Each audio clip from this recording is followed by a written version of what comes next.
The gunshot that echoed through the canyon was what finally convinced Brennan Kade to stop making camp for the night and get moving toward the next town. But when he walked around to the back of his wagon to check his supplies, he found a woman curled up beneath the canvas covering, her dark hair spilling across his spare saddle blanket like ink on parchment. She startled awake at the sound of his boots on the wooden planks, her green eyes wide with fear and exhaustion. Her dress was torn at the shoulder, dust covering every inch of her, and Brennan could see the trembling in her hands as she pushed herself upright. "I had nowhere else to sleep," she said, her voice barely above a whisper, defiant despite the obvious terror in her eyes. Brennan stood there for a long moment, his hand instinctively moving away from the revolver at his hip. The year was 1876, and Arizona Territory was no place for a woman alone, especially not out here in the wilderness between towns. Another shot rang out in the distance, closer this time, and he made his decision. "Stay down and stay quiet," he said, his voice low and firm. He climbed up onto the wagon seat and snapped the reins, urging his two horses into a steady trot despite the growing darkness. The woman didn't speak, didn't move, and Brennan focused on navigating the rough terrain by moonlight. He was a cattle buyer by trade, traveling from ranch to ranch across the territory, and he knew these roads better than most. The shots had come from the direction of the McAllister spread, and if there was trouble there, he wanted no part of it. They rode for 3 hours before Brennan felt safe enough to slow down. The town of Belmont wasn't far now, just another 10 miles or so across the flatlands. He could see the stars spread out above them like diamonds scattered across black velvet, and the cool night air carried the scent of sage and juniper. "You can come up here now if you want," he called back. "Don't think anyone followed us." There was a rustling of canvas, and then the woman climbed carefully onto the seat beside him. Up close, Brennan could see she was younger than he'd first thought, maybe 22 or 23. Her face was striking rather than pretty, with high cheekbones and a stubborn set to her jaw that spoke of strength beneath the fear. "Thank you," she said. "I'm Margaret Brennan. Most people call me Maggie, Brennan Kade." He glanced at her sidelong. "Those men back there looking for you." Maggie's hands twisted in her lap. "Yes, I worked at the McAllister Ranch as a cook. The foreman, he got ideas about what came with my employment. When I refused him, he got angry. Tonight he came at me with a bottle of whiskey in him and worse intentions. I fought him off and ran." Brennan's jaw tightened. He'd met men like that before, men who thought a woman alone was fair game. "He hurt you, bruised my arm pretty good, tore my dress, but I got away before he could do worse." She looked at him directly then, her green eyes fierce. "I grabbed a horse from the stable and rode it as far as it would take me. When it threw a shoe about 5 miles back, I turned it loose and walked until I found your wagon." Smart thinking. Brennan meant it. A lot of women would have frozen or tried to hide somewhere on the ranch where they'd surely be found. I didn't have much choice. Maggie pulled her torn shawl tighter around her shoulders. "The other ranch hands, they're loyal to the foreman, wouldn't have helped me even if they'd wanted to. And the nearest town is Belmont, which is where I was heading before I couldn't walk anymore." They rode in silence for a while, the wagon creaking and swaying over the uneven ground. Brennan found himself hyper-aware of her presence beside him, the way she held herself upright despite obvious exhaustion, the way she kept scanning the horizon even though they were well away from danger now. "You got family in Belmont?" he asked finally. Maggie shook her head. "No family anywhere. My parents died of fever 3 years ago. I've been working ranch kitchens ever since, moving from place to place. Thought the McAllister spread would be different, but men are the same everywhere, seems like." There was a bitterness in her voice that Brennan understood. He'd seen enough of the territory to know that women had few good options out here. They could marry, work in positions that left them vulnerable, or try their hand at more disreputable professions. None of the choices were easy. There's a boarding house in Belmont run by a widow named Mrs. Chen, he said. Good woman fair. She might have worked for someone who can cook. I could introduce you. Maggie turned to look at him, something like hope flickering in her expression. You do that. You don't even know me. Know enough. Brennan kept his eyes on the road. Know you're resourceful and brave. Know you've had a rough night and could use some help. That's enough. The eastern sky was starting to lighten when they finally rolled into Belmont. It wasn't much of a town, just a main street with a general store, a saloon, a church, and a handful of other buildings clustered around a central square. But it had a telegraph office and a weekly stage, which made it important enough in this part of Arizona territory. Brennan guided the wagon to the boarding house, a neat two-story building with a painted sign that read Chen's Rooms and Meals. He helped Maggie down from the wagon seat, noting the way she winced when her feet hit the ground. She'd probably walked for hours before finding his wagon. Mrs. Chen answered his knock, a small Chinese woman in her 50s with sharp eyes and an efficient manner. She took one look at Maggie's torn dress and exhausted face and ushered them both inside without questions. Sit, she said, pointing Maggie toward a chair in the tidy kitchen. You eat. Then you tell me what happened. While Mrs. Chen bustled about making breakfast, Brennan filled her in on the basics. The older woman's expression grew grimmer as she listened, but she nodded in understanding. The foreman at McAllister Ranch, he has bad reputation, she said. This is not first time he chases away a worker. You are lucky you got away. She turned to Maggie. You can stay here. I need help with cooking and cleaning, room and board plus small wage. You work hard. Yes, madam, Maggie said, her voice thick with relief and emotion.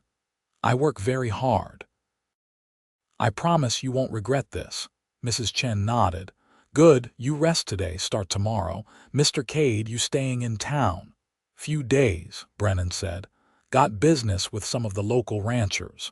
Your usual room is ready. Mrs. Chen cracked eggs into a pan with practiced efficiency. Now everyone eat. Then sleep. Over breakfast, Brennan found himself watching Maggie more than he should. She ate with the careful manners of someone who'd been raised properly, despite her current circumstances. When she caught him looking, she didn't look away, just met his gaze with a directness that he found both unsettling and attractive.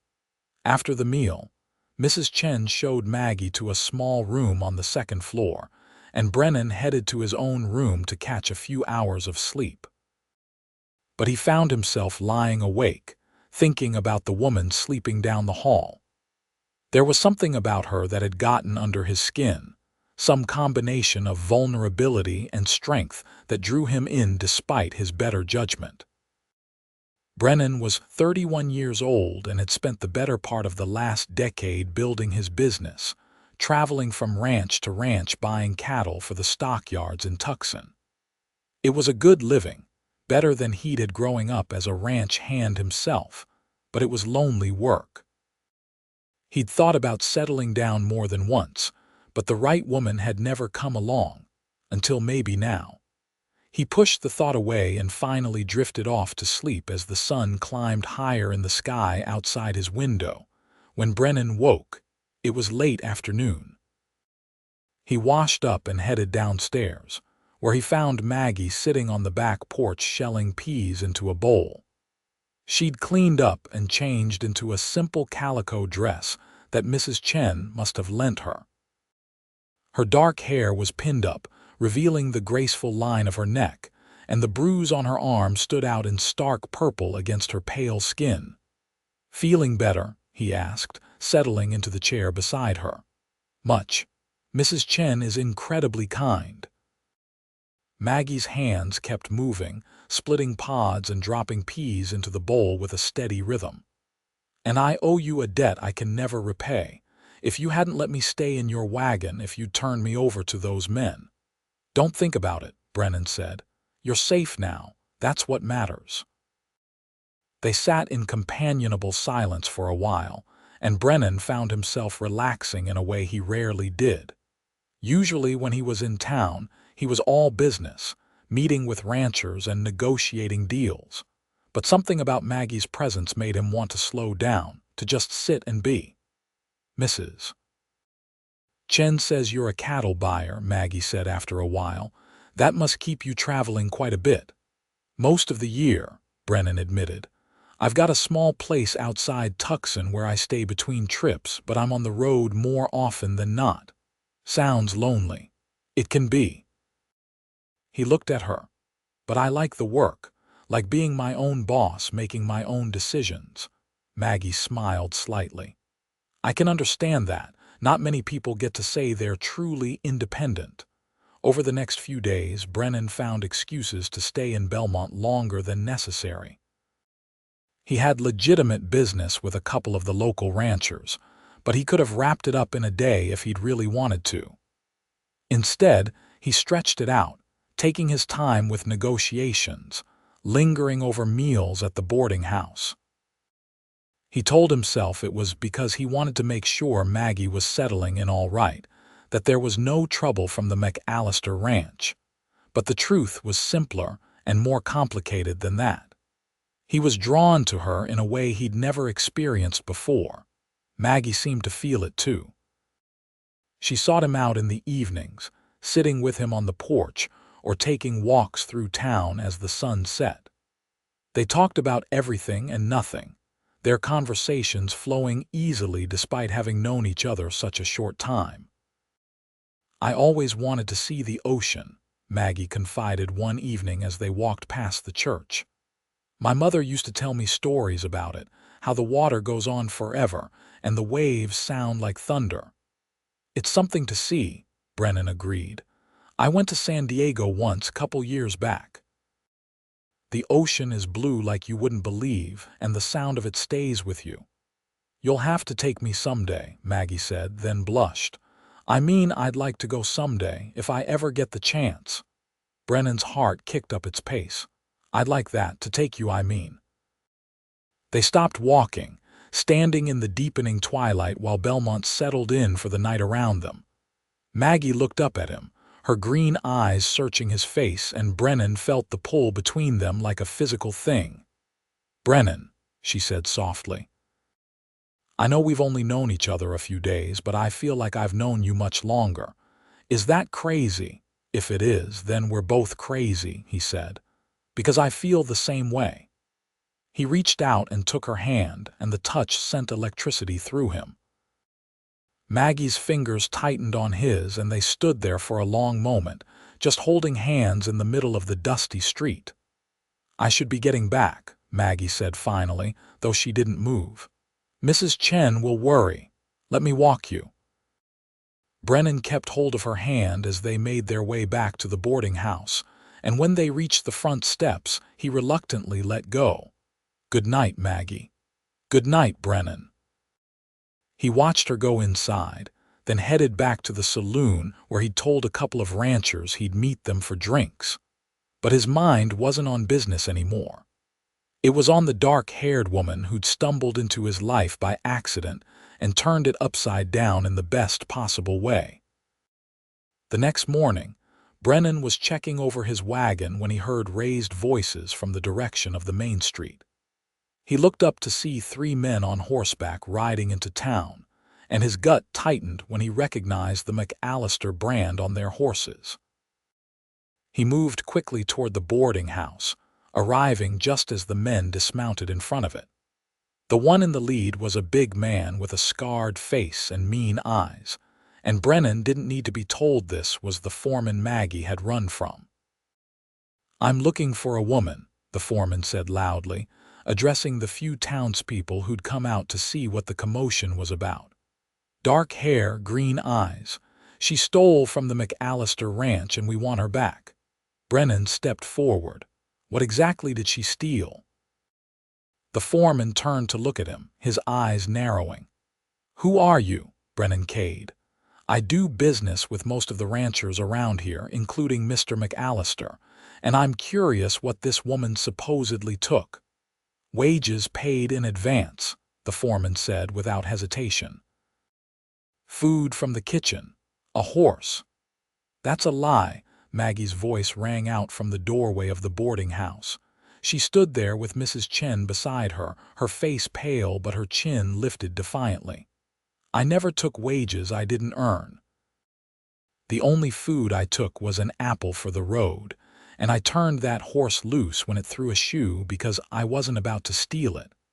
The foreman's face darkened. "You calling me a liar, girl? You ran off in the middle of the night. That's theft of services right there. Now you're coming back with me." "She's not going anywhere with you," Brennan said, his hand moving to rest on the butt of his revolver.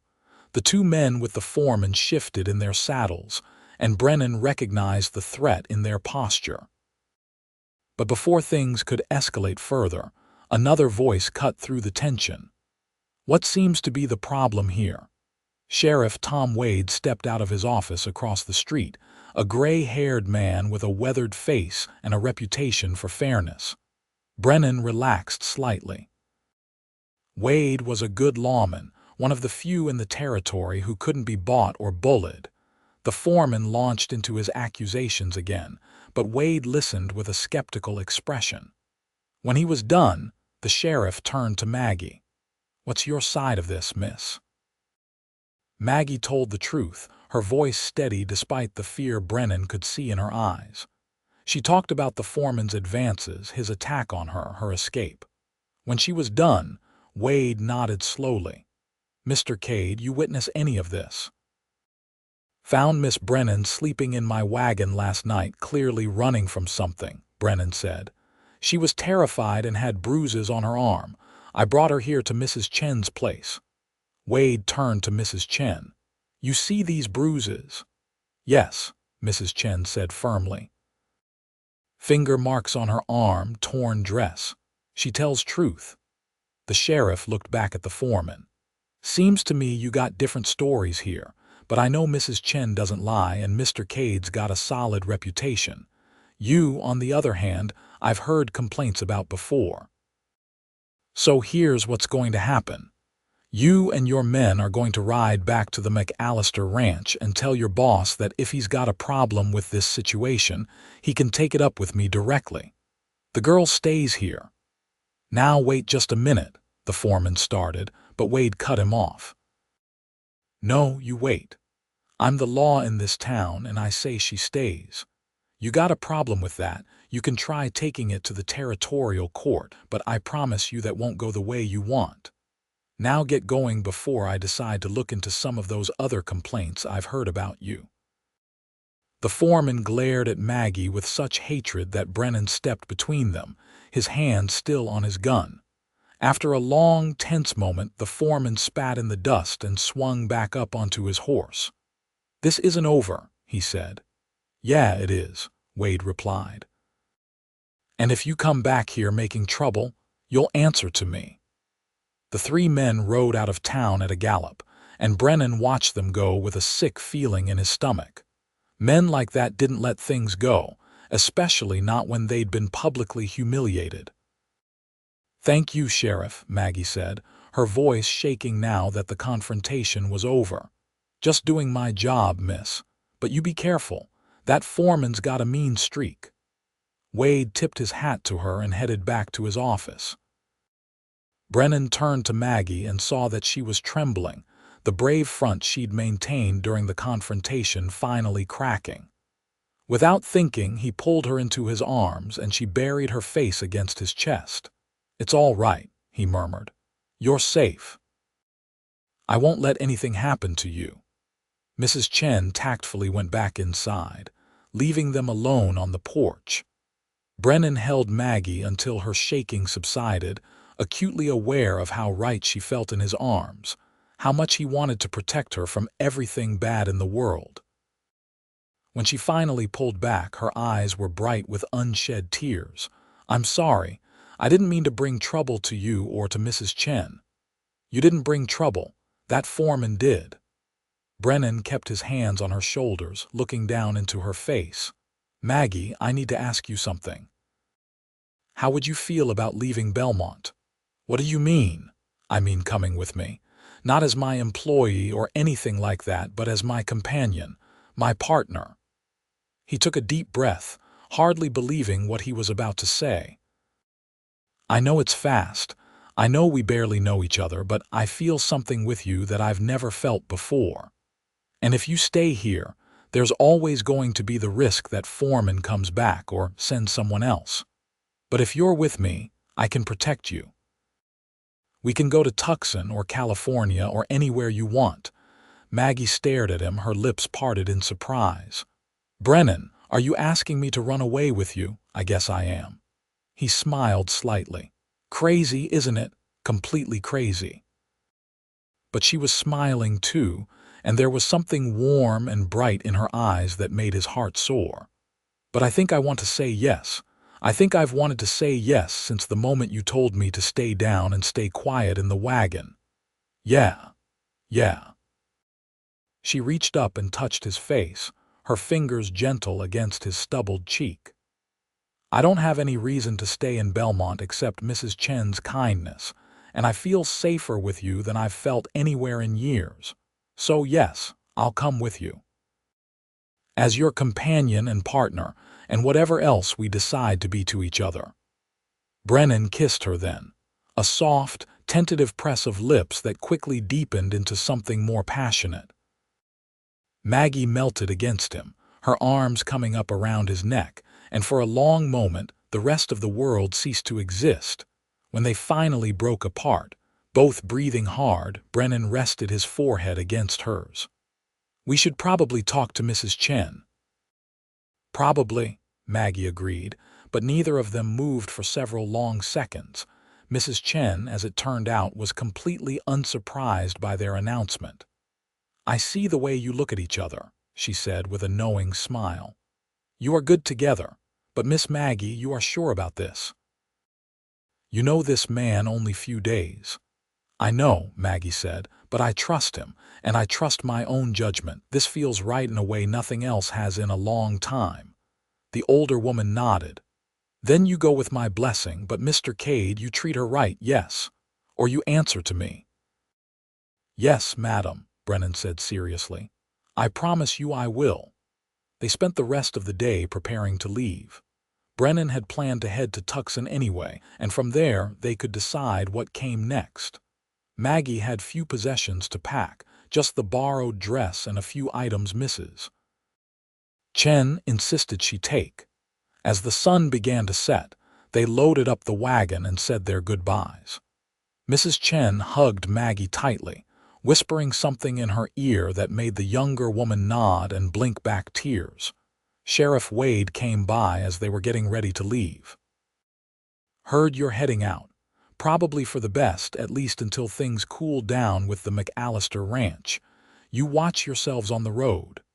"We will," Brennan said, shaking the sheriff's hand. "Thanks for standing up for us today. Like I said, just doing my job." Wade tipped his hat to Maggie. "You take care, miss, and if you ever need help, you send word." They pulled out of Belmont as twilight settled over the territory, the wagon creaking and swaying over the familiar road. Maggie sat beside Brennan on the seat, and this time when he reached for her hand, she twined her fingers through his and held on tight. "No regrets?" he asked as the lights of town faded behind them. "Not a single one," Maggie said. "This is the most insane thing I've ever done, and I feel more alive than I have in years." They traveled through the night, putting as much distance as possible between themselves and Belmont. Brennan knew the road well, and with a full moon to light their way, they made good time. They talked as they rode, sharing stories from their pasts, learning about each other in the way new lovers do. Maggie told him about growing up on a small farm in Kansas, about the fever that had taken her parents and left her alone at 19. She talked about the long journey west, the series of jobs that had brought her eventually to Arizona territory, the hardships and small joys she'd found along the way. Brennan shared his own history, growing up as the youngest of 5 boys on a struggling ranch in Texas. How he'd left home at 17 with nothing but a horse and determination, worked his way up from ranch hand to foreman, to finally starting his own cattle buying business. How he'd built something from nothing through sheer stubbornness and hard work. "You're a self-made man," Maggie said admiringly. "That takes courage." "So is leaving everything behind to go off with a stranger," Brennan pointed out. "That takes courage too. You're not a stranger anymore." Maggie leaned her head on his shoulder, and Brennan felt a contentment he'd never known before. They made camp before dawn, pulling the wagon off the road into a sheltered spot among some rocks. Brennan built a small fire while Maggie unpacked supplies for breakfast, and they ate as the sky lightened in the east. "We should get some sleep," Brennan said when they'd finished eating and cleaned up. "I'll take first watch, let you rest in the wagon." "Watch for what?" Maggie asked. "Just being cautious.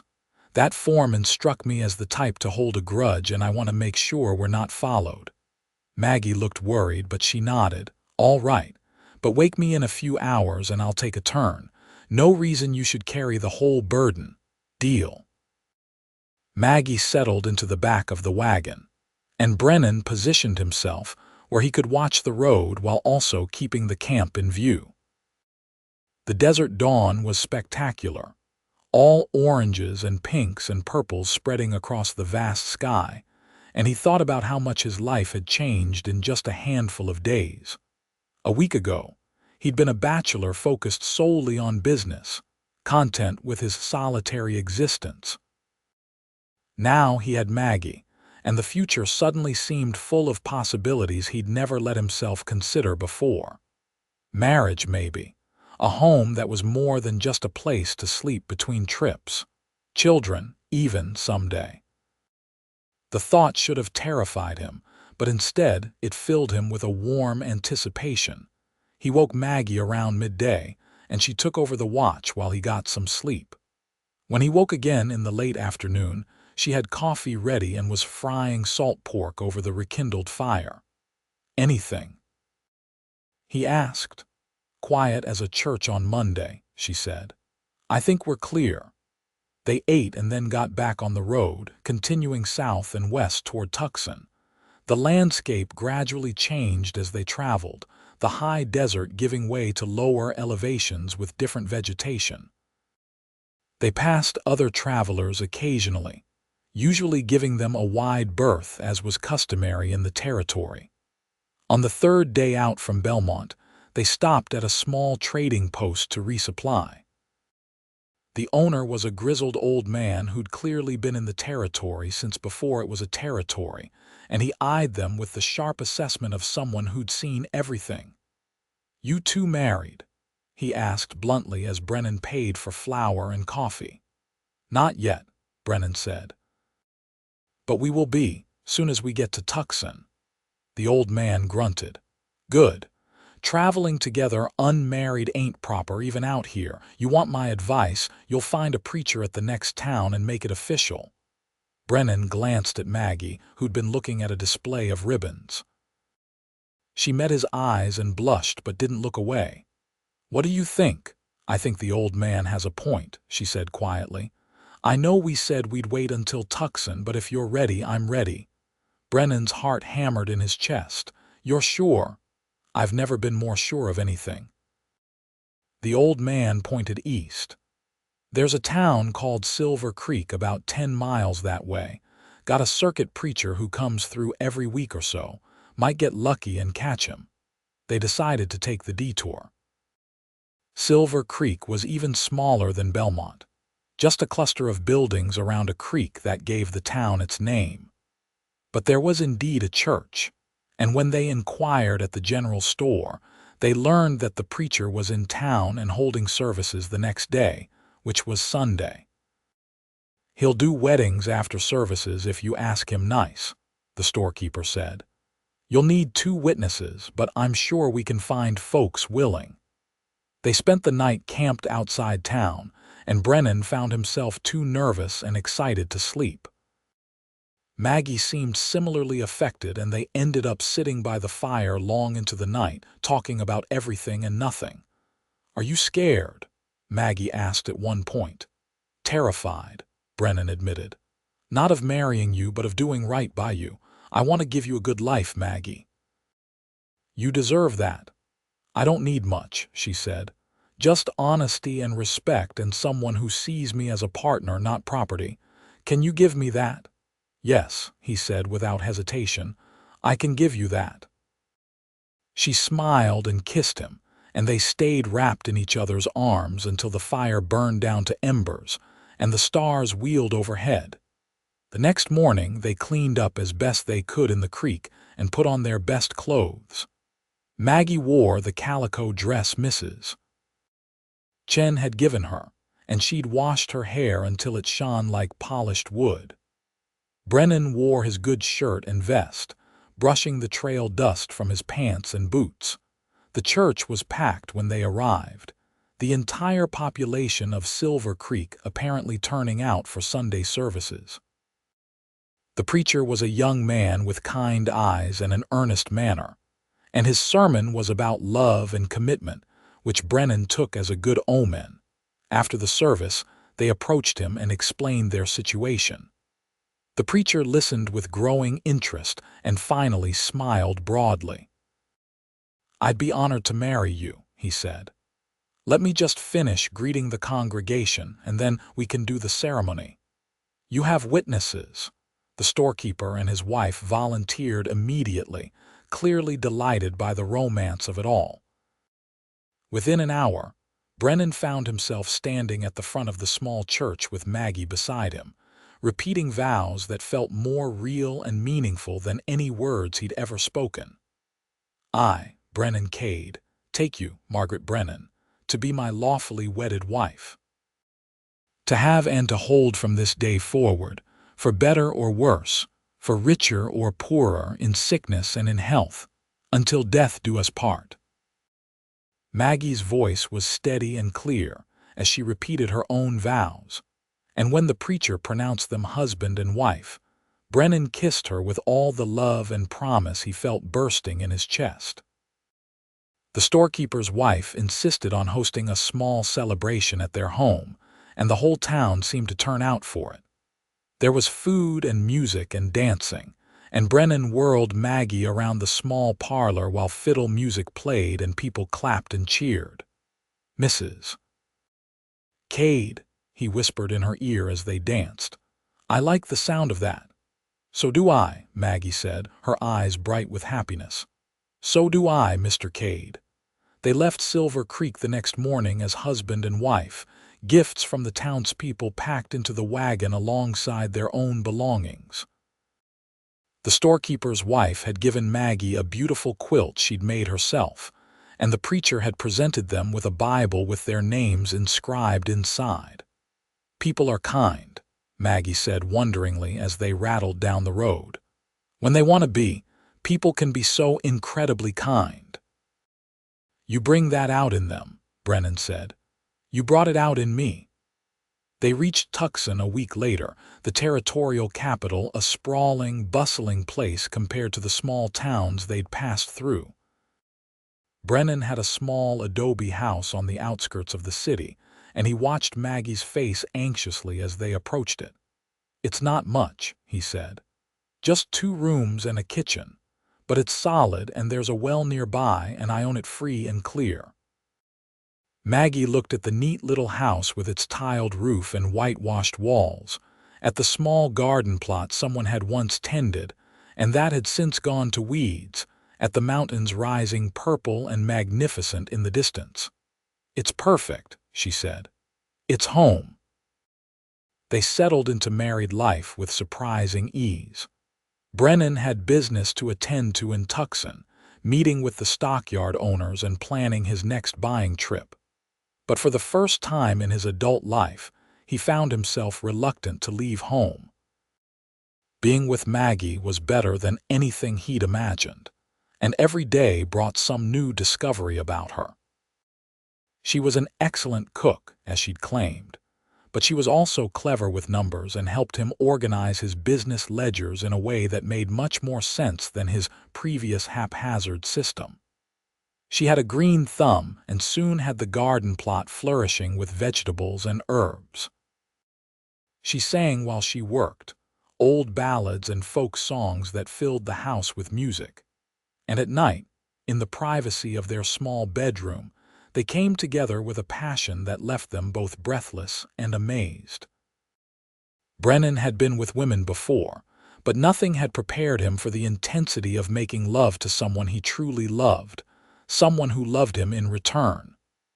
"I never knew it could be like this," Maggie whispered one night, curled against his side with her dark hair spilling across his chest. "Neither did I," Brennan admitted. "I feel like I've been asleep my whole life and I'm just now waking up." They'd been married for 2 months when Brennan had to make a decision about his next trip. He had contracts to fulfill, cattle to buy from ranches north of Tucson, and normally he'd be gone for 6 weeks or more. "Come with me," he said to Maggie over breakfast one morning. "I don't want to leave you here alone and we can make it like an adventure." Camp under the stars, see new places together. Maggie's face lit up. "Really? You wouldn't mind?" "Mind, I'd love it. You're my partner, Maggie, in business as well as life." So they set out together, the wagon loaded with supplies for a long journey. They traveled north through the territory, stopping at ranches where Brennan inspected cattle and negotiated prices. Maggie charmed the ranch wives and learned about the local area, and more than once her insights helped Brennan close a better deal than he would have managed alone. At night, they camped under the vast Arizona sky, and Brennan taught Maggie to read the stars for navigation. She taught him the songs her mother had taught her, and they talked and laughed and made love beneath the blankets while coyotes sang in the distance. "This is the life I always wanted," Maggie said one night, lying beside him and looking up at the Milky Way spreading across the darkness above. "Freedom and adventure and someone to share it with. I just never thought I'd actually have it." "You have it now," Brennan said, pulling her closer. "For as long as you want it." "Forever then," she said. "I want it forever." They were camped near a ranch about 70 miles north of Tucson when trouble found them again. Brennan had just finished inspecting a herd and was walking back to camp when he heard Maggie scream. He ran, his hand going to his gun, and burst into camp to find Maggie backed against the wagon, the McAllister ranch foreman standing in front of her. The man looked worse for wear, unshaven and dirty, with wild eyes that spoke of obsession. "Found you," the foreman said, not even looking at Brennan. "Took me weeks, but I found you. You're going to pay for what you did to me, for making me lose my job, for making me look like a fool." "Get away from my wife," Brennan said, his voice deadly calm despite the rage boiling inside him. The foreman laughed, a harsh, ugly sound. "Your wife? You married this little thief? Well, ain't that touching?" He reached for Maggie and Brennan drew his gun. "Don't touch her." The foreman froze, then slowly turned to face Brennan. "You going to shoot me, cattle buyer?" "You got the guts for that. If you hurt her, I'll do whatever I have to do." They stood there in a tense standoff, the foreman clearly trying to decide if Brennan was bluffing. But Brennan's hand was steady, and something in his eyes must have convinced the man he was serious. "This isn't over," the foreman said, backing toward his horse. "You hear me? This isn't over." "It is if you're smart," Brennan said. "You come near us again and I will kill you. That's not a threat, that's a promise. Now get out of here before I change my mind about letting you go." The foreman mounted up and rode off, and Brennan kept his gun trained on him until he was out of sight. Then he holstered the weapon and turned to find Maggie shaking, her face pale. "It's all right," he said, gathering her into his arms. "He's gone." "He's been following us," Maggie said, her voice muffled against his chest. He must have been following us for days, waiting for his chance. Brennan, what if he comes back? What if he tries something when you're not here to stop him? Then we make sure I'm always here to stop him." Brennan pulled back to look at her. "We're going back to Tucson. Today. I'll finish this business later, but right now, getting you somewhere safe is more important." They packed up camp in record time and headed south. Brennan pushed the horses hard, wanting to put as much distance as possible between them and the foreman. They made it back to Tucson in 3 days, and Brennan immediately went to the territorial marshal's office to file a complaint. The marshal, a no-nonsense man named Sam Garrett, listened to their story with a grim expression. "That McAllister foreman has a history. Been complaints against him before, but nobody wanted to press charges. If you're willing to testify, I can bring him in." "I'm willing," Maggie said firmly. "I'm done running from him." "Good. I'll put the word out, see if we can track him down." Garrett looked at Brennan. "In the meantime, you keep your wife close and your gun closer. Men like that don't give up easy." They went home, and Brennan made sure every window and door was secure. He taught Maggie to shoot, spending hours in the desert outside town until she could hit a target with reasonable accuracy.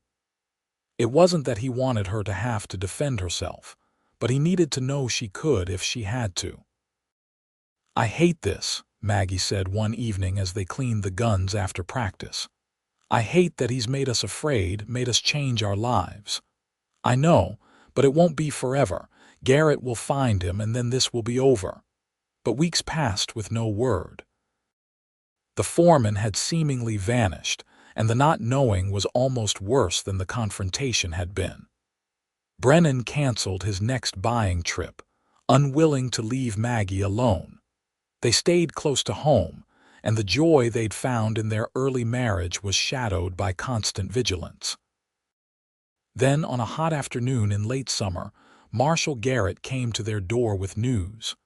"Got word from the sheriff up in Flagstaff," he said. "The McAllister foreman got into a fight at a saloon up there, pulled a gun on the wrong man. He's dead, killed in self-defense." I confirmed it was him, no question.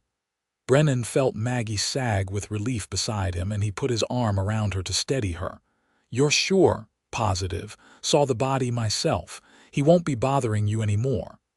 Garrett tipped his hat. "Thought you'd want to know right away."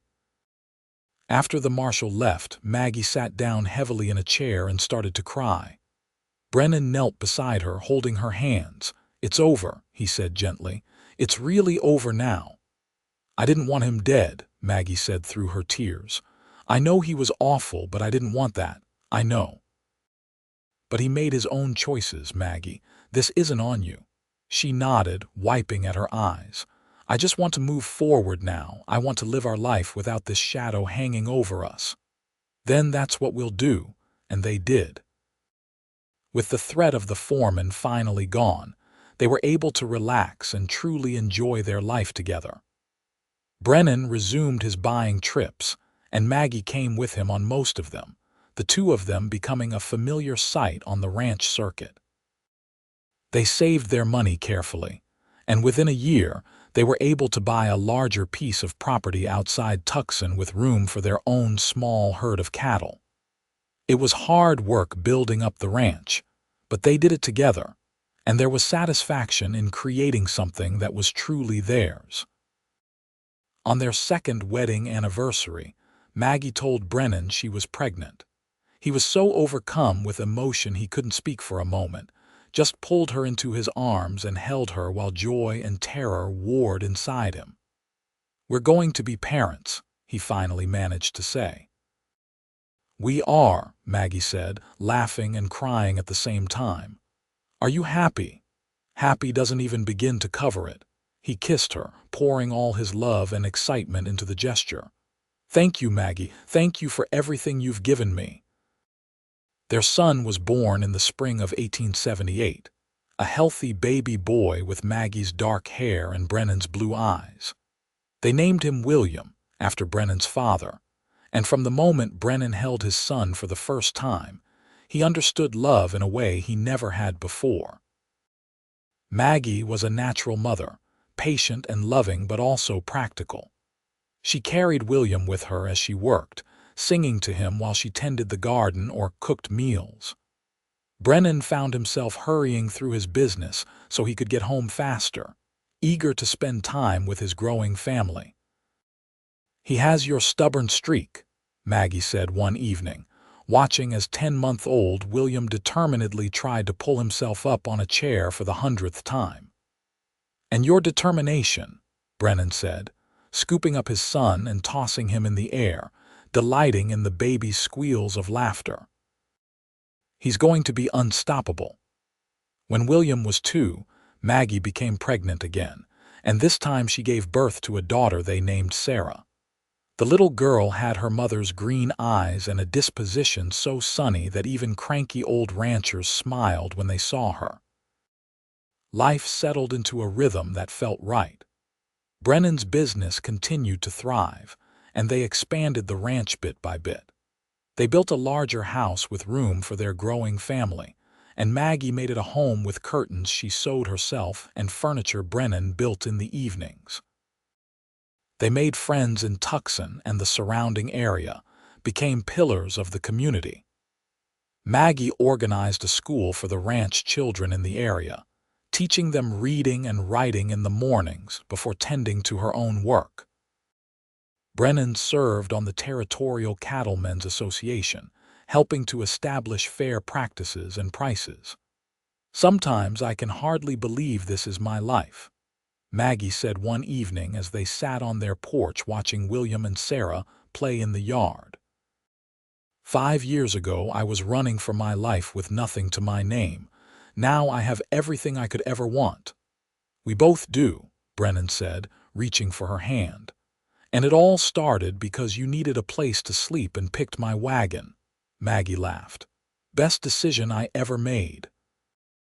When William was 7 and Sarah 5, Maggie gave birth to twins, 2 more boys they named James and Thomas.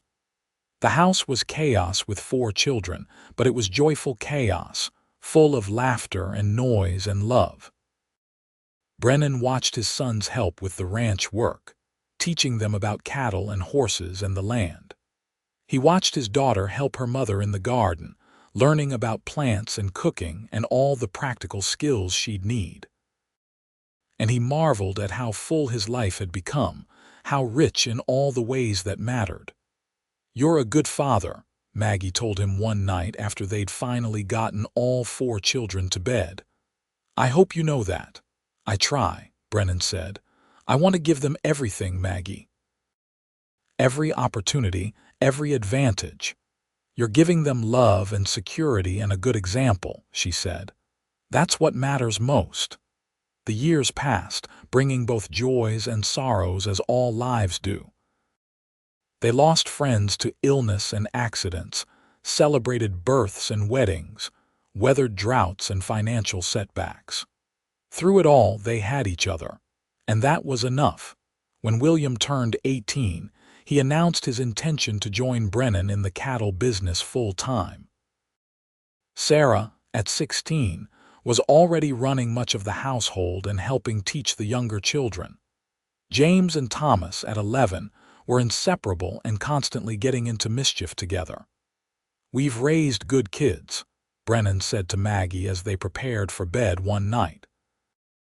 They were both in their 40s now, his hair graying at the temples and her face lined with the evidence of years lived fully. "We have," Maggie agreed, settling into bed beside him. "And we've built a good life, better than I ever dreamed possible." Brennan pulled her close, breathing in the familiar scent of her hair. Even after all these years, holding her still felt like coming home. "Remember what you said to me that first night? I had nowhere else to sleep." Maggie laughed softly. "How could I forget? I was so scared and trying so hard to sound brave." "You were brave. You still are." He kissed her forehead. "You took a chance on a stranger and you changed both our lives." "No," Maggie said, tilting her face up to look at him. You took a chance on me. You could have turned me away, could have handed me over to those men, but you protected me, helped me, loved me. You gave me everything, Brennan. We gave each other everything," he said. "That's what partnership means." As they drifted off to sleep in each other's arms, Brennan thought about the long, winding path that had brought them to this moment. All the choices, good and bad, that had led him to that night when he'd found a desperate woman hiding in his wagon. All the roads he'd traveled, the business he'd built, the life he'd lived alone, it had all been leading to her. To Maggie. To this family, this home, this love that had grown and deepened over the years until it was as much a part of him as his own heartbeat. He'd found her sleeping in his wagon, and in doing so, he'd found everything he'd been missing without even knowing it. The years continued to unfold in a tapestry of ordinary moments and extraordinary love. William married a rancher's daughter from Flagstaff and brought her home to help run the expanding family business. Sarah shocked everyone by announcing she wanted to be a teacher and heading off to San Francisco for training, returning 2 years later with a head full of new ideas and a quiet determination to start a proper school in Tucson. James and Thomas, true to form, remained inseparable and eventually started their own freight business, hauling goods across the territory with efficiency and good humor. They both married within the same year, their weddings a week apart, and built houses on opposite ends of the family property so they could continue working together. Brennan and Maggie watched their children build their own lives with pride and occasional wistfulness for the days when the house had been full of young voices. But they were content, more than content, with the quiet companionship they'd earned through decades of partnership. On their 25th wedding anniversary, their children threw them a celebration that brought together friends and business associates from across the territory. The governor himself sent a telegram of congratulations, recognizing Brennan's contributions to Arizona's growing cattle industry.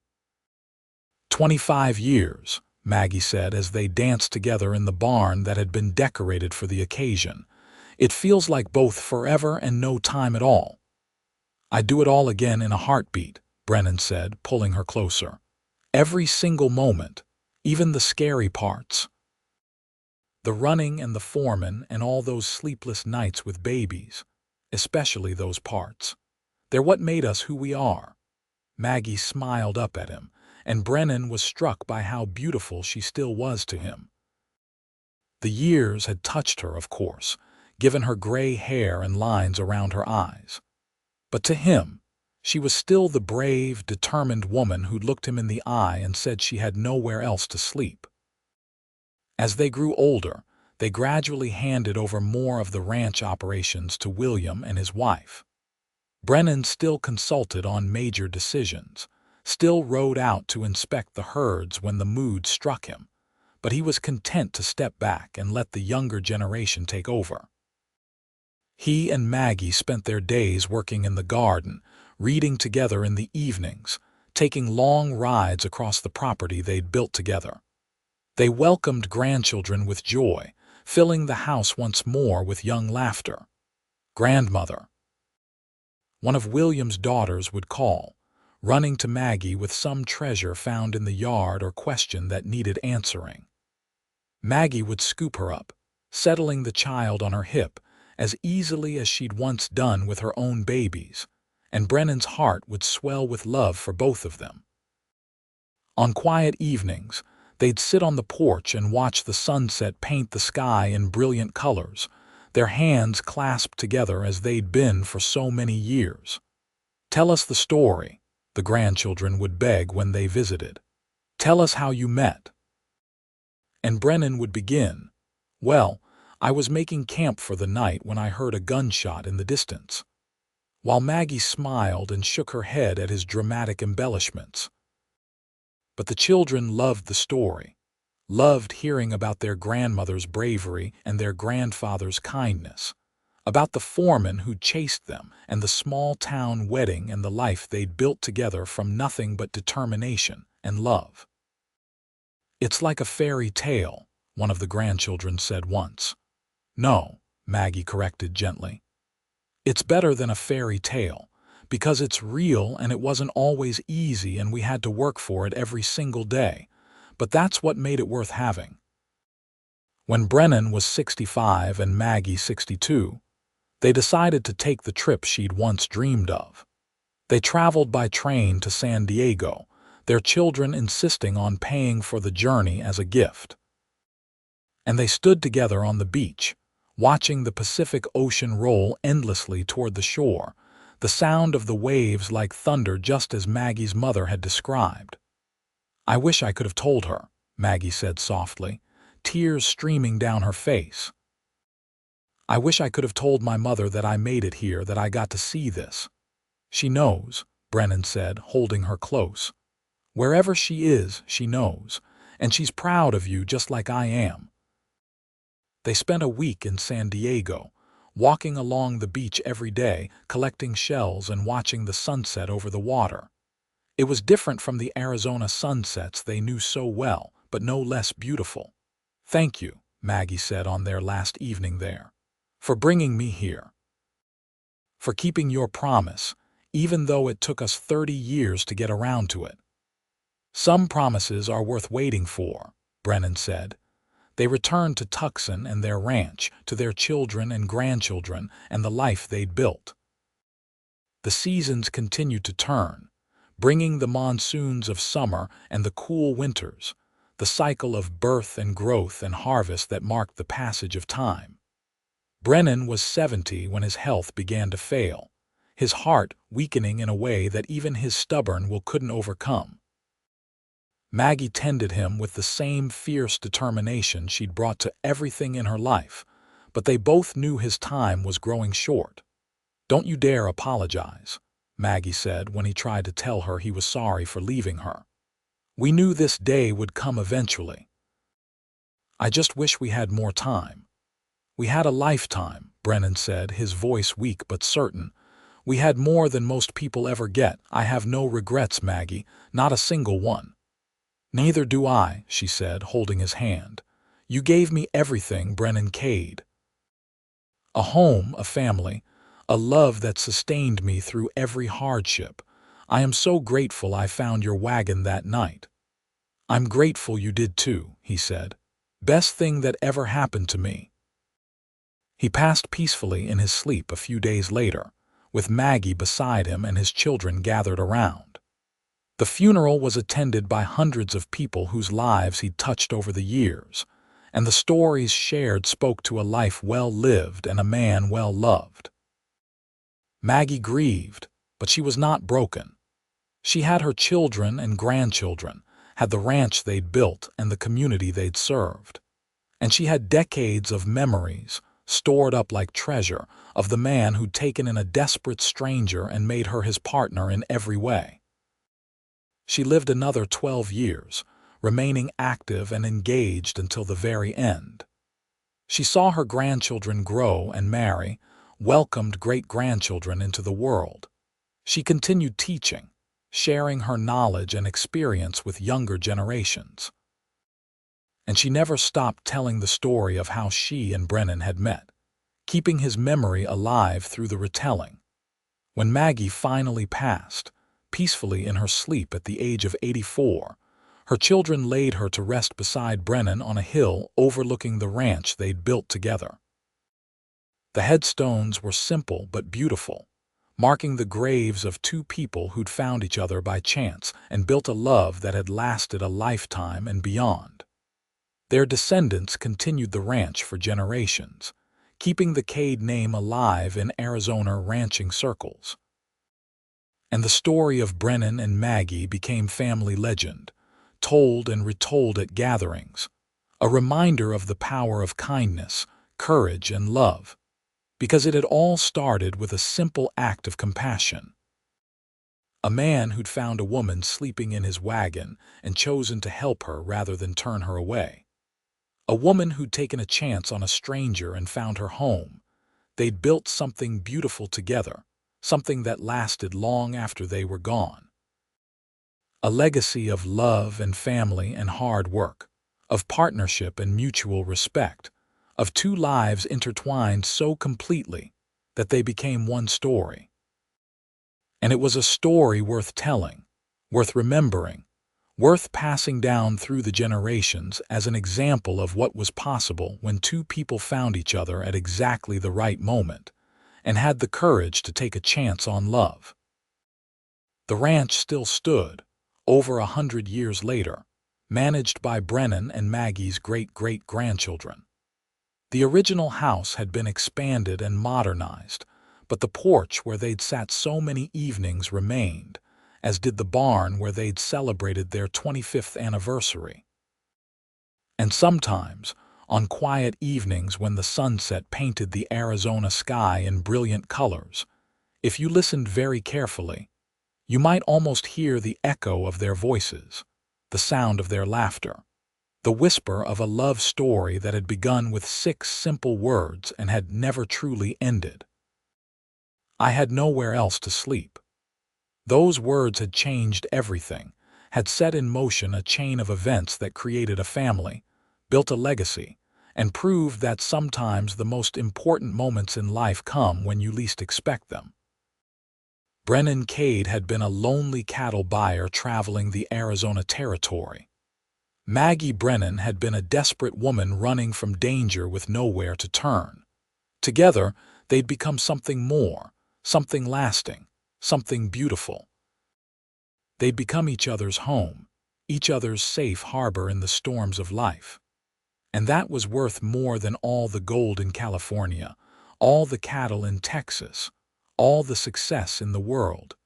Because at the end of the day, what mattered wasn't what you owned or what you'd accomplished.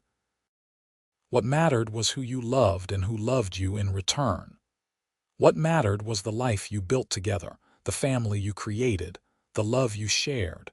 Brennan and Maggie had understood that.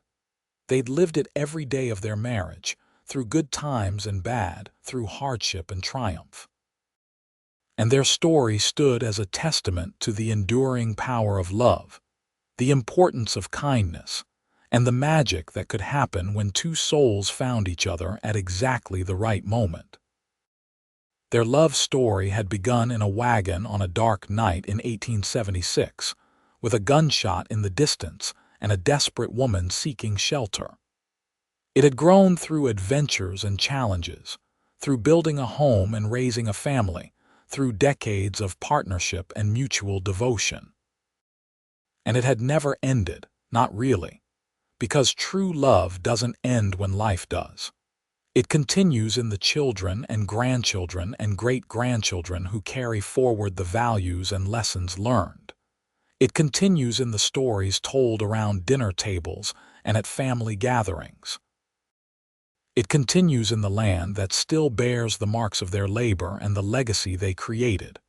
Brennan and Maggie's love story was complete, beginning to end, with all the chapters written and all the threads tied up.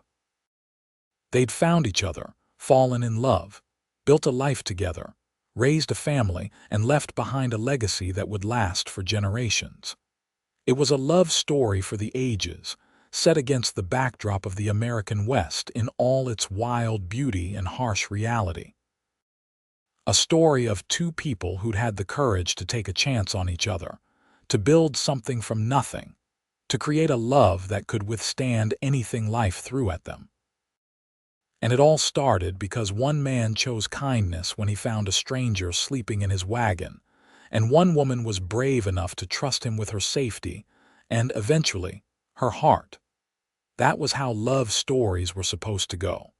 Not easy, not perfect, but real and deep and lasting.